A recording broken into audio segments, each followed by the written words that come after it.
Welcome to Open Container. I'm Doug Schnetzbahn. I'm a journalist, writer, and overall lover of the outdoors.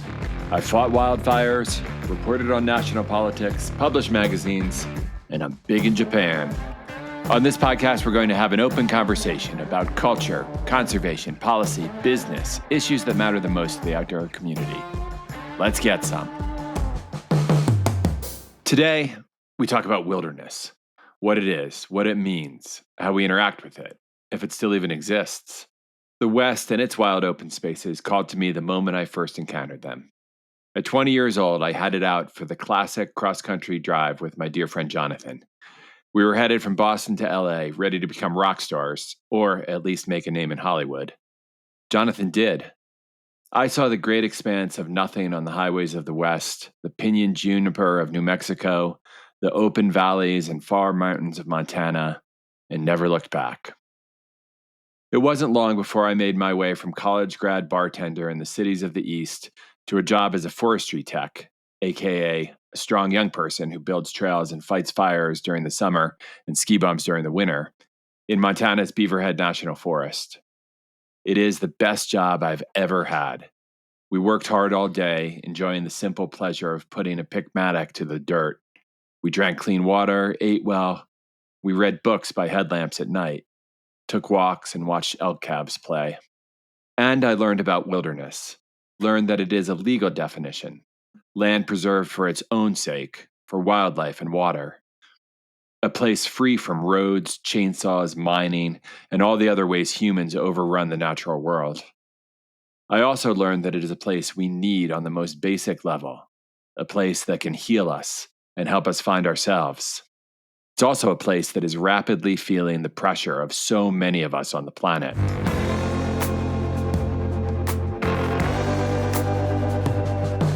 My guest today, Jonathan Klein, points out that it's almost impossible to find real, big, out there wilderness anymore here in the lower 48. To do so, he undertook a 700-mile canoe journey to Hudson Bay in the Canadian Arctic, which he details in his fun and insightful book, Back to the Trees and Caves, A Wilderness Journey. He also gets deep into the meaning of wilderness. And he should know, he was the first wilderness ranger for the Bureau of Land Management and spent 3 decades as the wilderness recreation manager for the Forest Service in Ennis, Montana. He was also my boss for a good part of the time I worked for the Forest Service. And under him, I learned not just how to swing an axe, but also how to appreciate the complexities of managing wilderness areas and how to enjoy them. Jonathan is a curious trickster, a mentor, and a modern-day transcendentalist. I'm excited to talk to him about the book and discuss whether we can still find wilderness on this rapidly shrinking planet. So let's open the container with Jonathan Klein. I'm really excited to have Jonathan on because not only is he a newly published author and a longtime advocate for and manager of wilderness areas, but he is also my former boss because I worked for Jonathan for 5 years on the Madison district of the Beaverhead Deer Lodge National Forest. And it's really good to connect with Jonathan again and talk to him about his new book and wilderness. Jonathan, welcome to Open Container. Well, Doug, it's really good to see you again. And I must say, it's been how many years since you worked on the Madison Ranger District? About 25 or so? At 30, least, perhaps? Yeah, well, you haven't hardly changed a bit. Oh, that's good to know. That's good to know. Maybe a little, maybe not as strong. I don't rip trees up by the roots anymore. But anyway, why don't you talk about, you worked for the Forest Service for a long, long time. And why don't you tell us a bit about you, your background, and how your career as a wilderness manager and now as an author evolved? All righty. Well, I grew up in San Francisco, and I was a feral kid, being outside all the time.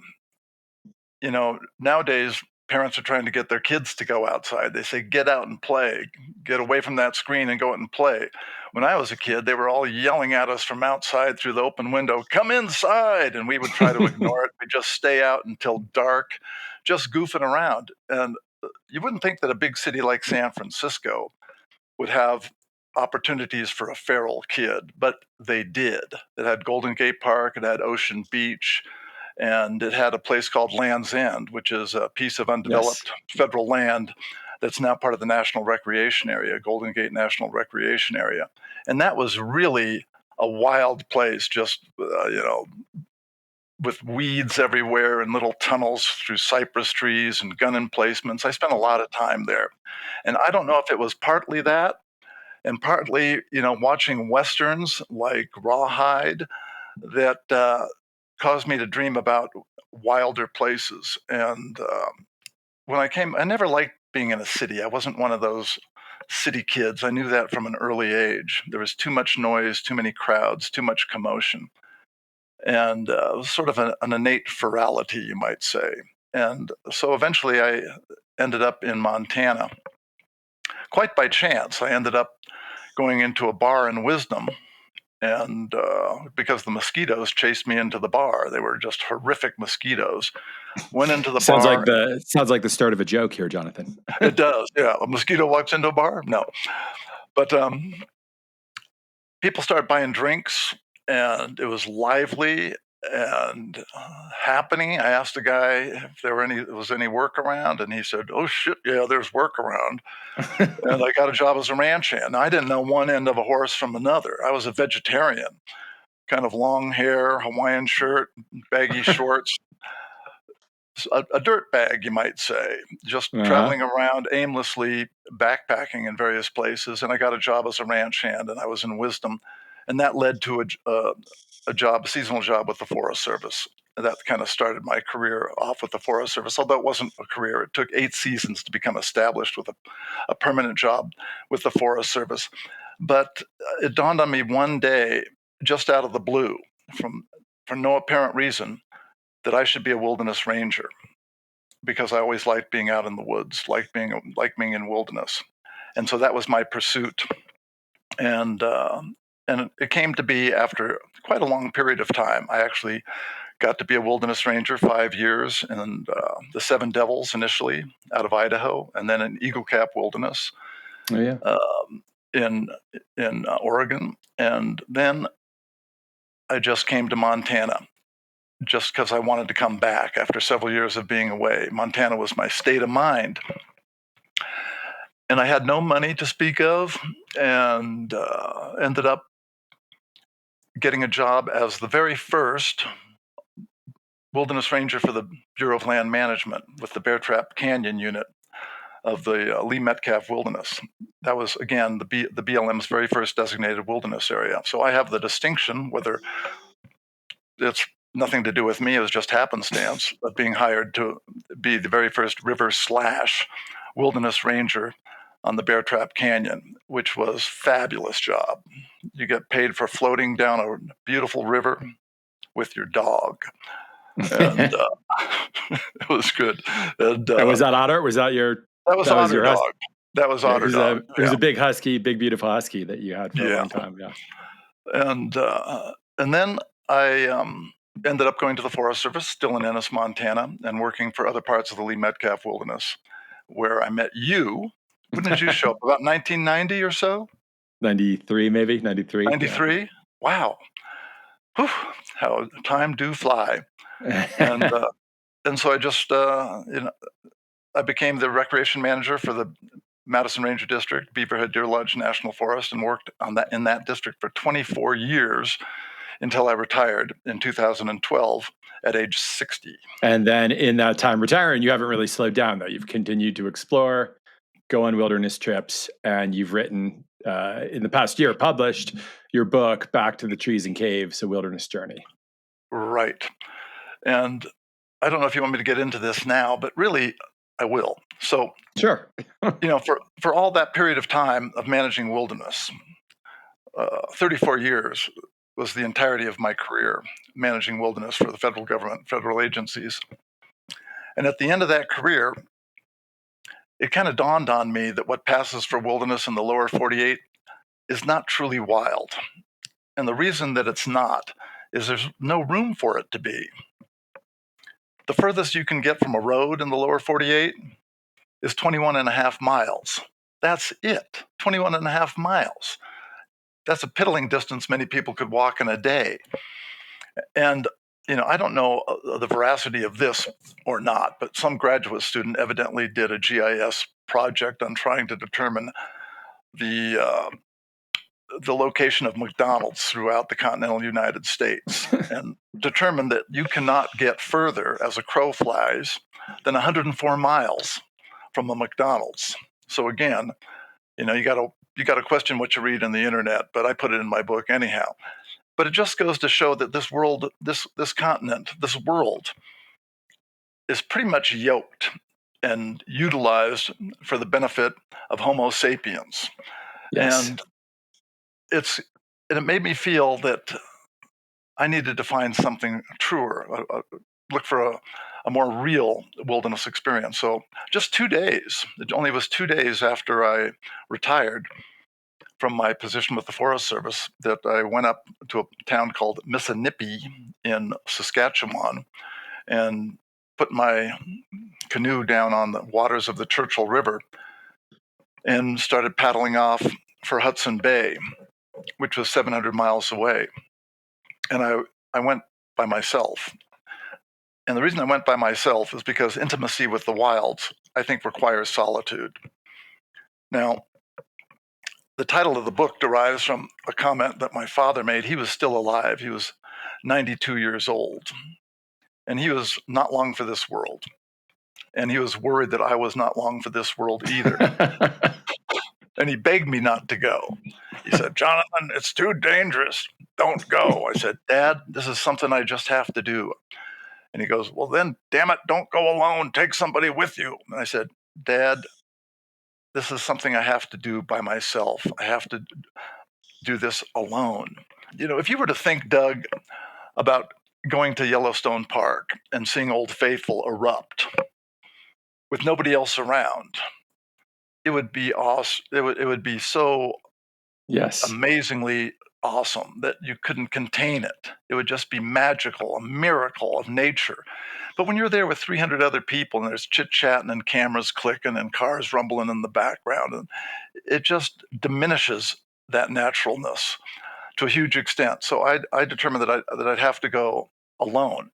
With other people, there's just inane conversation, oftentimes decisions to be made together, and fart jokes and various things. I didn't want any distractions to take me away from the essence of what I sought, which was wilderness. So that's how that trip came about. It was a quest for wilderness, Yes. and I don't know. It was a very, very difficult trip. 60 years old is still pretty young, I guess, if you're fit. Yeah. You could do that.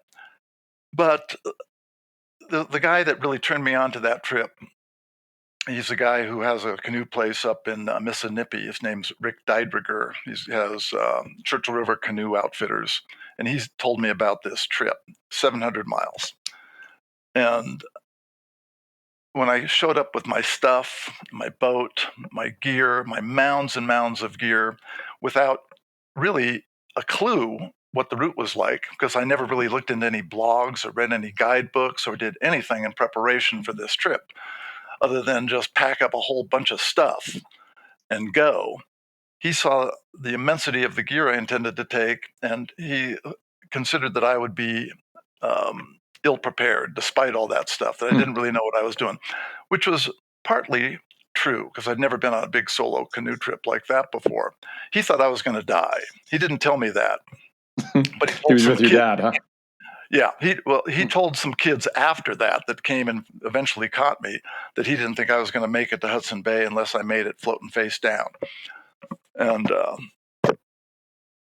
so anyhow, off I went on that trip, and I did want to write a book about it. I thought that might be a good way to spend some retirement years, just writing a book, and it did take up some time. I know you're a writer. You're probably a fast writer. I don't know You're about the one that. No, you're the one who told me that you have to write drunk and edit sober. that is Ernest Hemingway. Yes, but I did Well, remind you of that's that. Ernest Yes. Hemingway. Yeah. Yeah. Well, I couldn't do anything drunk, and I had a very difficult time doing anything sober. But I kept working and working and working away and editing away, and I'm pretty happy with the book right now. Yeah, it's a great book. I loved it. Mark Miller, our friend who also worked for you and with me in the Forest Service, told me he absolutely loved it. He was laughing through it. So it's a great book that resonates with those of us who've spent time out there in wilderness. And Yeah, maybe like to take a step back for a second, Jonathan. Let's talk about like what is wilderness? You know, what is it from a legal idea, from a philosophical idea, from your own perspective? How right. do we define wilderness? What is it? Well, it is definitely a construct of an individual's perception. Uh, legally, the Wilderness Act says wilderness is a place untrammeled by man. A trammel is a net, so it's something that's really ideally uncontrolled by man. And it's a place where man is a visitor who does not remain without structures and or other sorts of developments where nature dominates and the works of man are substantially unnoticeable. That's the legal definition of wilderness In the Wilderness Act, right? in the Wilderness Act. Yeah. Yeah. Um, but, an inner city kid, say, going to Central Park would be, and maybe seeing a squirrel would be a wilderness, perhaps, to them. So, of course, those of us who are outdoors people have a higher standard of what wilderness is. And you have to be practical when it comes to wilderness. When I was young person, 25, and I'd be taking off into some wilderness trip with a heavy backpack, like 80 pounds, with my little cappuccino coffee maker and all this other stuff, lots and lots of food.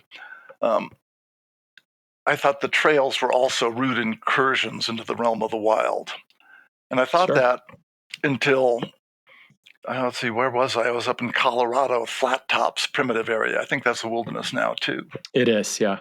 Yeah, and we went off trail, my buddy and I, and there was so much downfall that we were just up and down and over and around constantly. And it took many hours to go 3 miles, totally exhausting hours. So that changed my perspective. You have to have trails for wilderness. If you don't have access for people, you're not going to have a constituency of people to support wilderness. So there's a little bit of an irony there. You do have to manage it. You have to provide for the use and enjoyment of the American people, which is also in the Wilderness Act. And so you have to do things to facilitate the public's use and enjoyment of wilderness. But that could be overdone, of course, too. Sometimes people think that, or managers think that this wilderness area, is getting too much use. So let's put a trail into this seldom used part of the Right. wilderness, and we'll take some use away from where it's really busy, and we'll put them to where it's not, and then it's going to be better for everything. But that doesn't work. All that does is starts filling up both places, right? So, toward the end of my career, I was thinking that there should be no new trails in wilderness, nothing to facilitate any more use, and not for people. Although partly for people, there's benefits for people that really want to, do the work that is required to get away from the rest. The hard trails or the no trails, the cross country people. But I'm started really thinking toward the end of my career about critters. Wildor is the root word for wilderness, and it's Old English, and it means place of wild beasts. So there's another definition for wilderness, place of wild beasts, the wildor. And we just don't have that much wildor anymore. Human beings have occupied all the best habitat, all the lowlands. We've farmed it. You can't eat you can't eat potatoes in the Idaho farm fields or cotton. Nothing much eats wheat. Nothing much eats corn. We have massive landscapes that are devoted to feeding human beings. There's not much wildor left, real good habitat. The animals are being pushed to the margins. And if wilderness is one of the few places that they still have, then we have to be careful to protect it. Otherwise, every time a human being comes in contact with an animal, they know we're dangerous. They have to stop what they're doing, and they have to like scram, flee. They have to live like outlaws amongst us. So again, toward the end of my career, I was thinking, no new trails into wilderness to really protect to wildlife habitat. So again, with those of us who are really outdoors people or wilderness snobs, you want to be in a place that's difficult to get to, that really doesn't remind you that the world is crowded with fellow human beings. You want to be away from that. You want to see animals in their natural habitat. You want to be struggling. You want to be at the mercy of the elements. You want to be cold when it's cold. You want to be wet when it's wet. You want to be challenged to take care of yourself in a place that's real. Maybe where even rescue is unlikely, if you're really, really a purist. And there's really nothing like that. There's nothing like that in the United States, in the continental United States. Sure. Yeah. Yeah.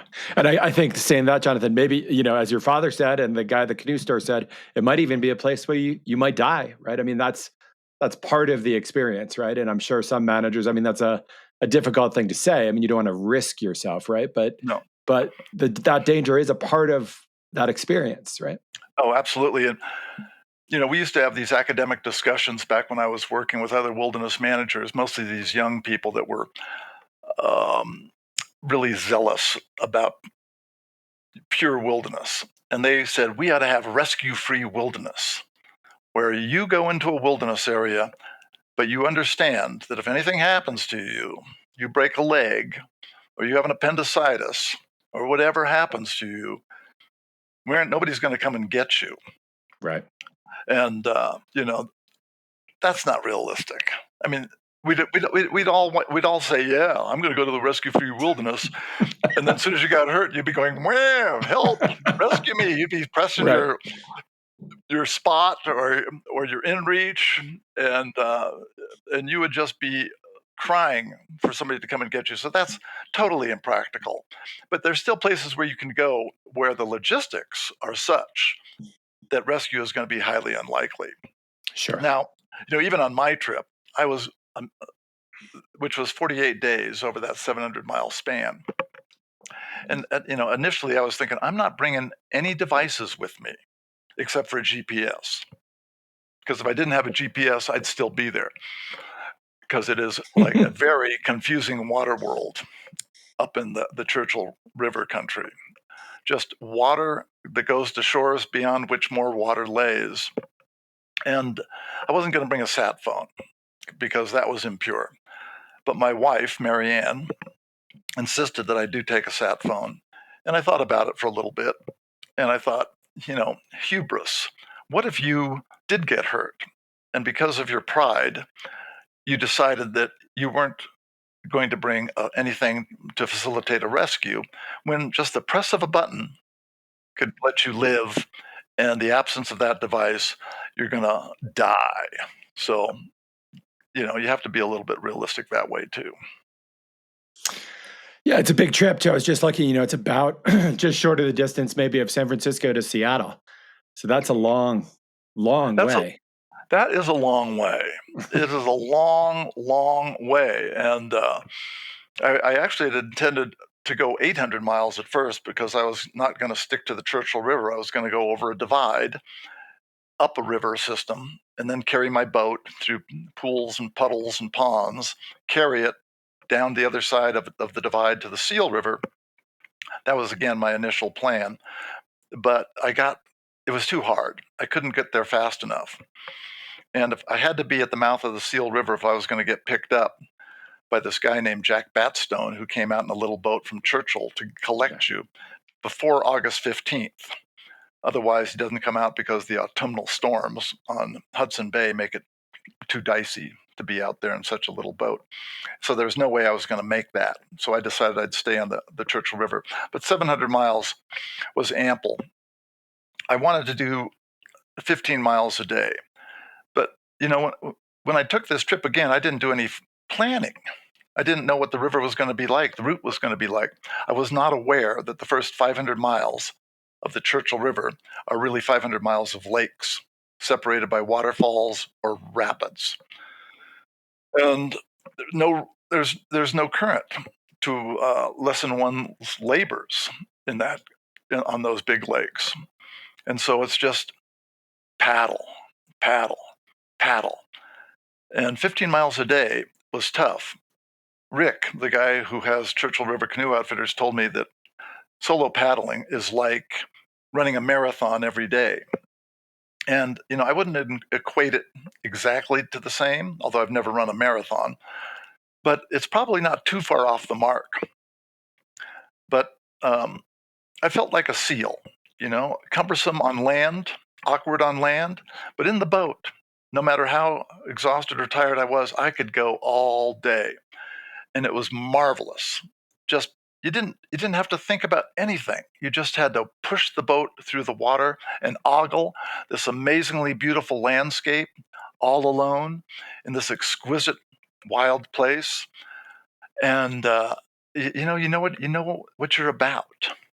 You know what you have to do. And I loved it. I must say, I loved it. And sometimes on a really good trip, you're disappointed that it ends. You've had that experience Oh yeah. before. Oh yeah. Even when things have been hard, um, and you want to shower in a cold beer. And this trip, I was a little bit disappointed to have it end. I just kind of felt like I could just keep on going Hmm. around the next bend in the river to the next bend in the river and on and on. Not to say that I wasn't relieved to some extent to have completed that trip and to have made it. But 15 miles a day was a push, especially it seems like there's always headwinds. It seems like the Right. headwinds outnumber the tailwinds Of on a course. Yeah. bicycle or in a boat, and it's probably equals out, but it seems like it doesn't. So it was a bit of a struggle, and but a most enjoyable struggle because it's because good struggling is hard to find nowadays. Good and let me restate that. Let me restate that. Good suffering is hard to find. Good suffering is good to find, right? That's It's good to find too. Yeah. yeah. So did you find, I mean, did you find it? Did you find wilderness? Was there somewhere within those days that you really felt in tune, or was there a point, at the end, as you said, you didn't want to stop? Did you Mhm. find what you were looking for? I think so. What what is Howard Zahniser, who's the guy who wrote the Wilderness Act, said to know wilderness is to understand one's littleness. And we are all so wrapped up in ourselves and our own little ego and our own little lives that you never really feel your littleness. You're the star of your own movie all the time. But when you're out there in these vast landscapes and you're exposed to the elements and the dangers that are incumbent upon the activity that you're engaged in, running rapids, being in the middle of a lake that's with a crossing that's 4 miles so that you're 2 miles from shore in every direction, you feel small and you feel vulnerable. And I think that's a place we all need to be. I'm sure that people that existed in quote unquote wilderness, primitive people, I think they probably felt very small and that things could happen to them at any time. Uh, and that you had to beseech the powers that be, the animistic powers that be. Like there's this rock could have some juju, or that tree, or the air, or that animal. They could all have some bearing on how you are going to fare in your day. And so you appreciate all the elements of nature, and you don't want to offend anything that might smote you, and or is it smite that might smite you. And I felt that. I felt like I belonged. I was a little mote of nothingness in a grand mystery, and that I shared I shared this universe, this unfathomable universe, with all the other infinitesimal beings on this planet. That I was really no different, no better than the little spiders that I saw that were kiting on strands of gossamer through the air, or dragonflies that would buzz through the air, feeding on mosquitoes. I just felt a part of the whole and not a part. Yeah, one of the things I love about the book is the way you decided to organize it, where it could be this really long trip, it could be this really long memoir that's a little slow and boring, but instead you did it your own way, which is these kind of quirky little sections that get at different, sometimes a story of an encounter, sometimes a story of your own mind, and I love that. One Yeah. of the chapters I thought was really fun was called "The World's Worst Buddhist," and you Uh, call yourself that because you did not think you saw anything bigger or more spiritual, uh, uh, perhaps in everything around you. But isn't that sort of part of the Buddhist experience, right? Part of the experience of being too is sometimes everything's very mundane, right? Maybe sometimes you don't feel anything; you're just there. Is that part of what oh you yeah. felt as well? Well, my reference to being the world's worst Buddhist is that I'm not. I don't really accept things too readily. Uh, I never got out of the get down river mode exactly. Get down river. That was my mission, was to get down the river. A couple of times I got stuck on islands where I couldn't proceed due to storms, rough water, strong winds, which made it just insane to try to be out on these big lakes. So I couldn't go. And I could handle it for a while. I could handle it for a while, and I could mellow out for a while and zen out for a while. But much more than a day of that, and I think maybe twice I was almost 24 hours probably marooned. I would just be going crazy to get going again. And so I did, when I was talking about being the world's worst Buddhist, I was trying to relax and like look into the masses of sphagnum moss and follow the threads of brown and yellow uh, as they wove down into the toward the ground. Or I roll over on my back and watch the trees sway and try to read any meaning in the runes on the bark of birch trees. Yes. And I could do that for a period of time, but then it's like, I got to get out of here. So so so that was being the world's worst Buddhist. I can't contemplate my navel for very long. I wish I could, but I can't. Well, maybe it's being a good Buddhist to just know that your mantra was someone to keep moving and understand Right. that as Yeah. your meditation, right? Right. There's another really great thing I think you bring up in the book. You talk about seeing a polar bear in the wild and the beauty of that experience, but also how guilty it makes you feel to know that the reality is that we're destroying this planet, we're destroying their ecosystem, Yeah. habitat, climate. That these bears aren't going to be here forever, no matter what we really do, and that made you feel guilty. But it also made you realize that, like it or not, you're a part of that whole problem, that whole complex, right? That builds Oh, up to for the bear being sure. gone. Yeah. How can we live with that kind of guilt, with that kind of feeling? Oh, I don't know. I feel so sad for the animal world right now. When I see a dead raccoon on the road or something, it just breaks my heart. Did all kinds of things. Our highways, especially here in Ennis, Doug. I don't know if you've been up here recently, but so many areas are just growing so Yeah. rapidly right now, and the roads are kind of rivers of steel. And it's just so dangerous for any animal to try to cross on some of these roads right now. So I feel very guilty about being a human being. I kind of feel ashamed, really, about being a human being and our capacity for rapacity, which seems to have no bottom to it. So yeah, when I saw the polar bears in Churchill, and a couple of years later, I actually did do the Seal River, and I saw polar bears up close and personal there. They have nothing to eat in the summertime. They're they're carnivores. They're pretty much 100% carnivores. Other bears have the good sense to balance their diets with vegetables, but not polar bears. They're pretty much seals, or kind of, or washed up whale is the only egg in their basket.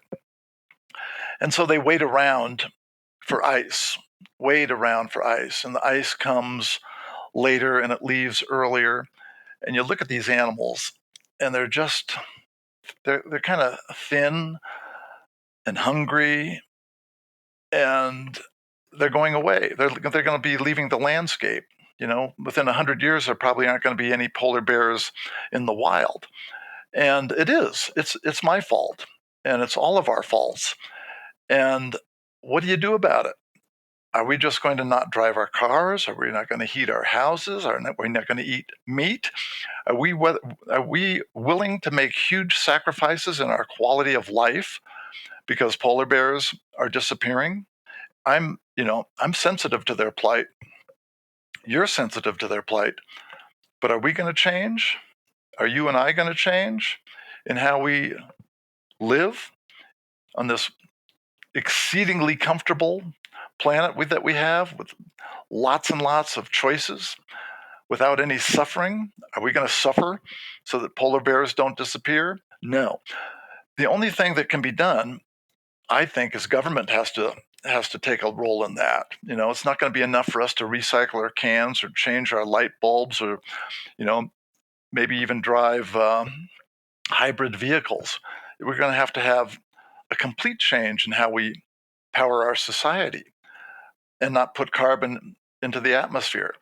And people aren't even willing to accept the fact that that's happening, that it's having a huge effect on wildlife. You know, since 1970, is that about when you were born, Doug? Yes, 1969. There you go. Well, Mhm. since you were born, according to the World Wildlife Fund, there's been a reduction of 70% of birds, mammals, reptiles, and amphibians in that amount of time. And that's shocking. That is absolutely shocking. So I don't know.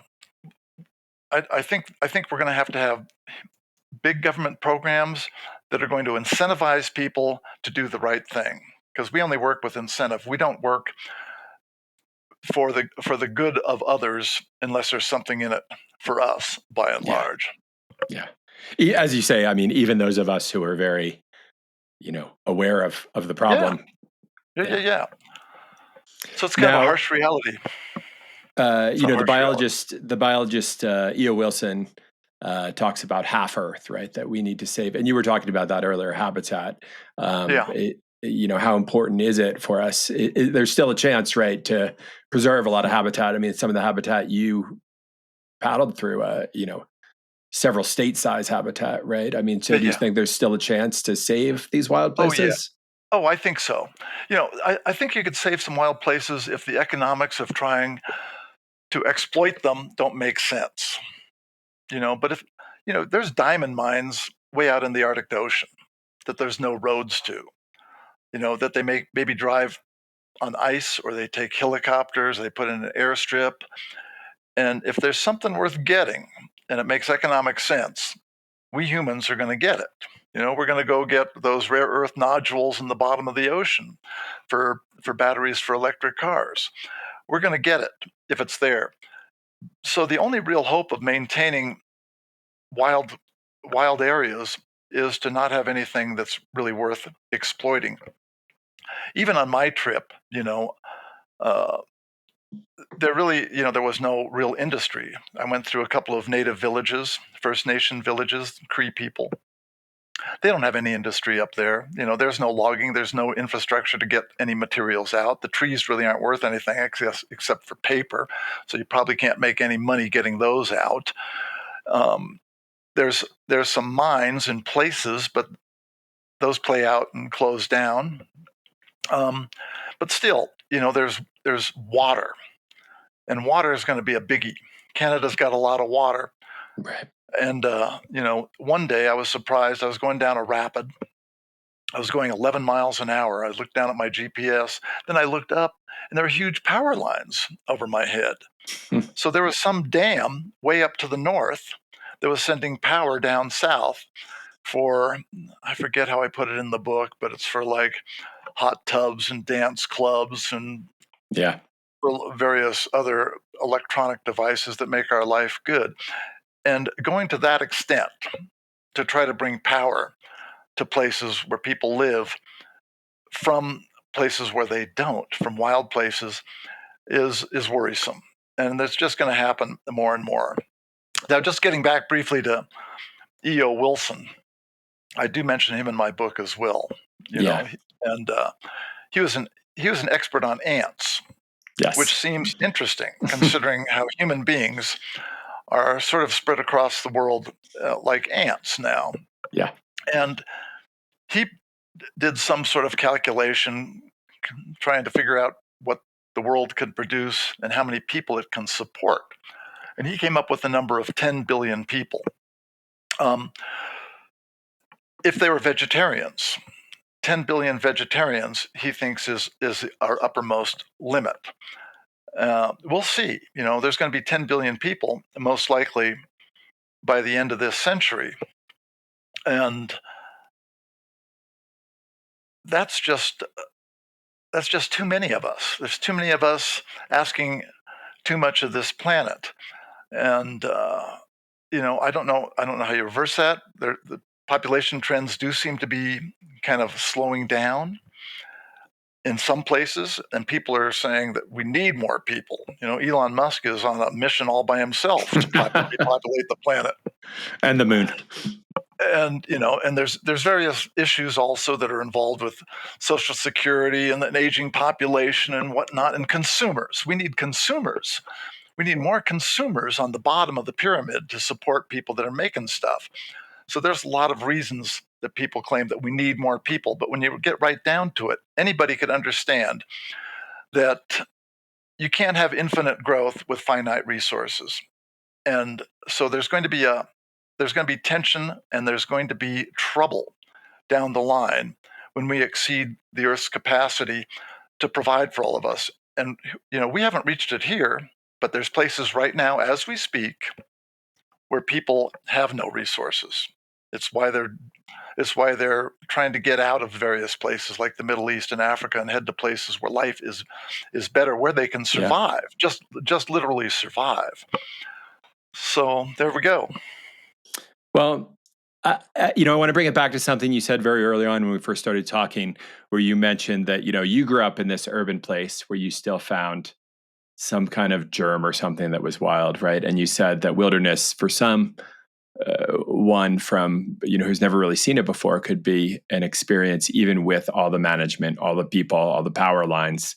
And as you say, I mean, we're facing a world where these wild places really, as we've experienced them, as generations before us have experienced them, will be gone.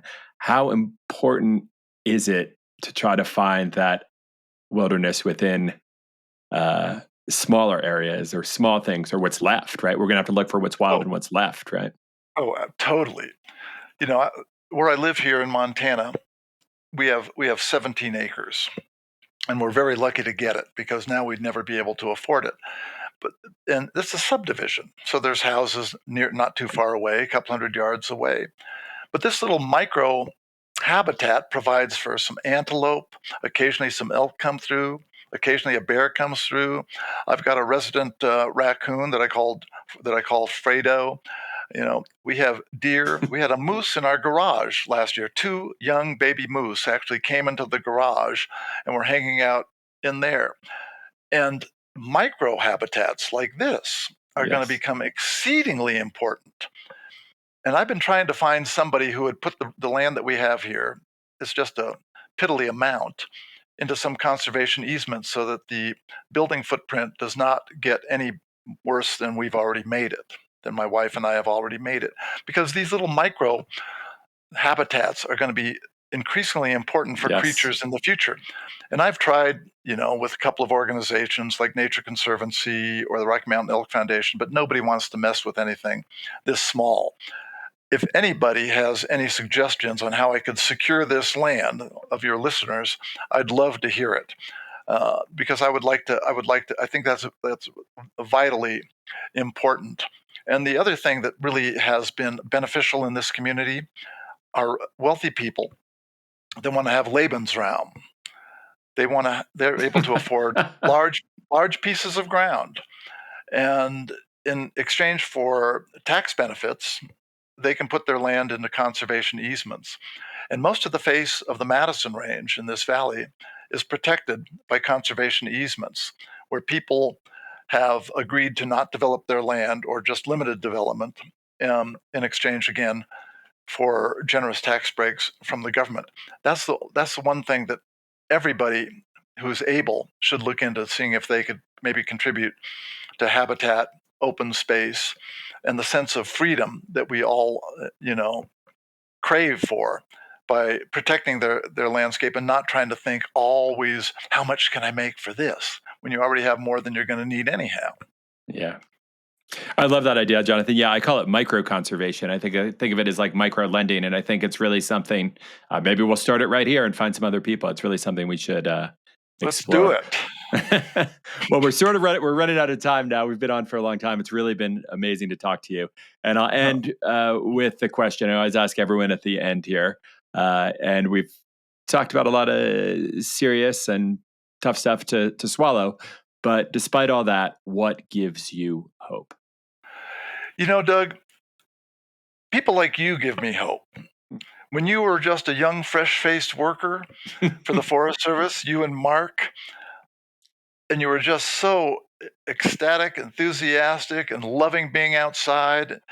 And if it was rainy, you'd like it. And if it was hot, you'd like it. And if the bugs were out, you'd like it. And if you had to carry something super heavy, you'd like it, because you were in it, you were in it to do something, because you were passionate about the wild, the country, and you were providing a service to the wild country and having a wonderful time doing it. And of course, the monetary remuneration was off the charts too, wasn't it, Doug?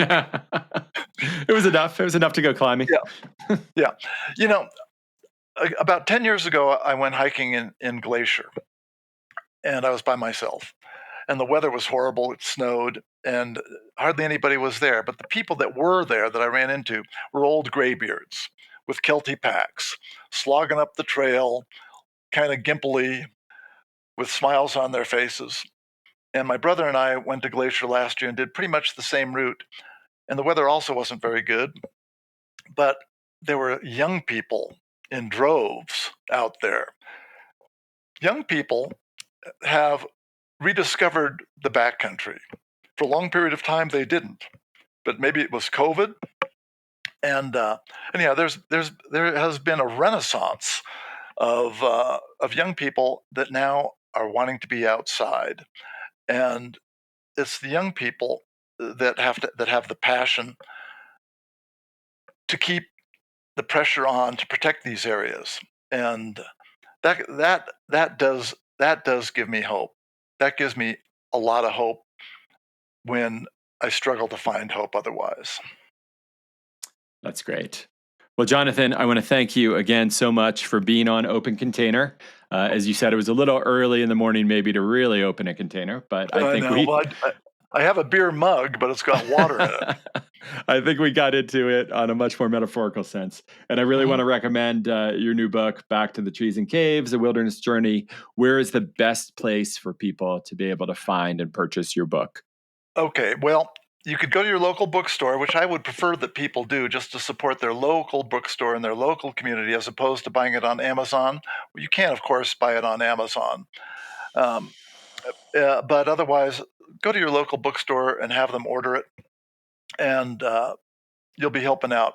You'll be helping out those folks, and maybe Jeff Bezos doesn't need the money anymore.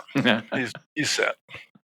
All right. Well, Jonathan, thank you so much. It was really a pleasure, and we'll see you next time on Open Container. Hey, thank you so much, Doug. Great to see you. Take care of yourself.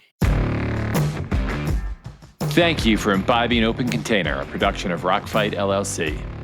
Please take a second to follow our show on whatever podcast app you're listening to us on, and send your emails and feedback to myrockfight@gmail.com. Be sure to pick up Jonathan Klein's book, Back to the Trees and Caves, at your local independent bookshop. Our producers today were David Karstad and Colin True. Art direction provided by Sarah Gensert. I'm Doug Schnitzbahn. Get some. Thanks for listening.